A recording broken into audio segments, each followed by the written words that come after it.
Made with Love by Indigrow. So welcome everybody. Today we have with us Joana Estrela, who's an author and an illustrator, and she's here to talk about her book On My Own Way. So Joana Estrela, thank you. Welcome to Indigrow, and it's a pleasure to have you here with us. Do you want to tell us a little bit about your journey as an author or illustrator? When did you start? How did the whole process begin for you? Well, thank you for inviting me. Well, I studied communication design in school, in university. And when I finished, it happened to be the financial crisis in Portugal. I'm from Portugal. And it was really hard to get a job. So I had this period I did volunteer work for a year and had nothing to do, to be honest, aside from this volunteer work. And yeah, there was not that many jobs I could apply. So I was just doing the things that I like to do, which was writing stories, making drawings, and slowly it kind of became my job. It was not a choice that I made at some point. It was just slowly my portfolio was more and more of an illustrator, but I also couldn't find that much work making books because people wanted books already written. So I started sending proposals for books, and that's how I started working in children's literature as well. Yeah. So which was the first book that you ever wrote for children? It's called Mana, which means sister in Portuguese, and it's it was the first book, and I won a prize. That's how I managed to get it published back in Portugal. And it's a book written from the perspective of an older sister to the younger sister, and telling the younger sister all the things that she's annoyed by. I think there are a lot of older sisters out there who would love to read that book to their younger sisters.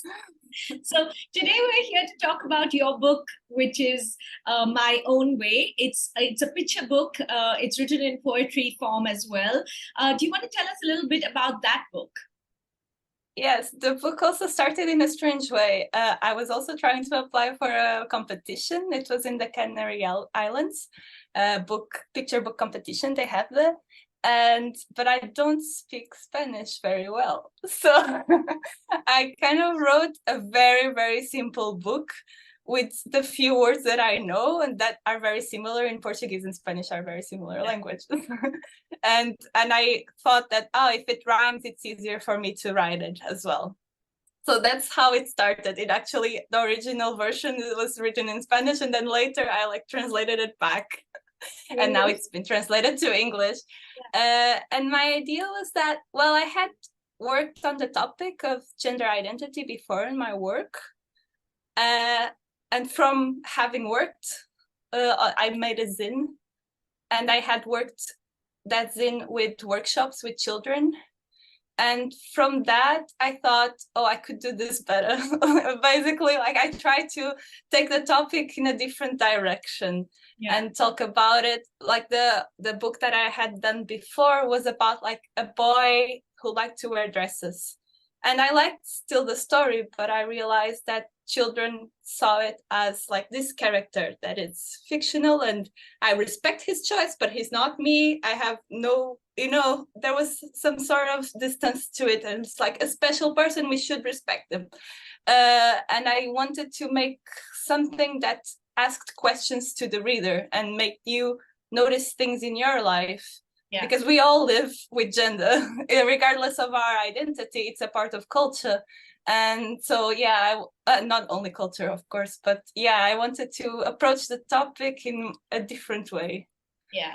And tell me something, when we talk about gender, when we talk about gender freedom and things like that, it's also very interesting because you talked about gender being a part of culture as well. And there are so many cultural stereotypes when it comes to gender. Is there anything that you've kind of observed growing up within your Portuguese environment, or, where cultural gender stereotypes were really in your face? Is there anything that struck you in your childhood? Oh, of course. Well, yeah, I'm not sure. I don't know how it is. I hope things in newer generations are easier, but I'm 30, so of course I grew up in a very different environment. Yeah. And I do remember noticing it as a child. So I remember being in primary school and thinking that girls were so lucky. We can wear jeans, but we can also wear skirts. We have so much more choices in clothing. Yeah. I can wear blue, and I know that there's other things that we couldn't do, but at the time I remember noticing that I felt like girls could break a bit more the gender barriers than boys. You would get mocked if you were a boy. Okay. And so even like the kind of play you would do. But I think that's the thing that I noticed the most as a child, like the things you could play with and the things you could dress. And that's ended up being a bit of what starts the book, My Own Way. Yes. So I think I like that. Now the book starts a bit about gender expression, and then I just feel like if you're talking about that, then you have to talk about this, and then you have to talk about this. And it's just, there's a little staircase of complexity of themes. Absolutely. And getting more philosophical in a way, because I mean, what is gender? And I even made this this was a rule that I made for myself as writing the book, that I would never use the word gender. I mean, it's in the title now, but like the original it isn't, and it's kind of, yeah, it just felt like if you're mentioning this, you have to mention that, and there's like a process, a sequence of thoughts, and maybe not every reader will understand all of them, but it's something that you will get to or read into it as you age. Do you feel, I mean, in terms of, this idea that is out there that, because it's a picture book and because it's targeted at young children, there is a kind of thought process out there that some of these kids might be too young to have these conversations. Where do you stand on that? What is your opinion? I believe it was maybe like a decade or two ago, we would be having this conversation about our sexual orientation, and that you shouldn't talk, like you shouldn't even tell children that gay people exist, because that will be they will have other ideas about I don't know. So I think if this is something that they are asking about, then they can grasp, and it is a concern. If you're in a school, there's already like lots of different identities and different ways of expressing your gender, so just you're never forcing any kid to do anything. And I'm from the opinion of like just answering the questions or talking about it. That can't hurt. Absolutely. And as an illustrator, what are the topics that you're excited by now, that you want to kind of like explore from a child's perspective? Well, now I've been working a lot in animal rights. And so I made a book about cats. I was working together with a research team that was studying the relationship between children and their pets. And I made a book about it, and now I'm making a second book, sort of in a series. So it's been a theme that's been occupying my mind, our relationship with animals, and how do animals enter our lives, even if you're living in a city. Amazing. Thank you so much, Joana, for your time. This has been a really lovely chat. Maybe you could tell our viewers where they could find your books.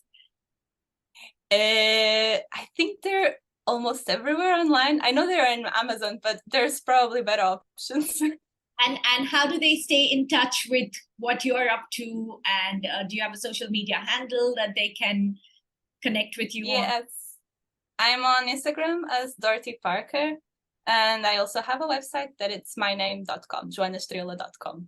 Perfect. Thank you so much, Joana. It's been lovely chatting with you. Thank you. I hope you enjoyed this video. Visit us at indigrowkids.com for more.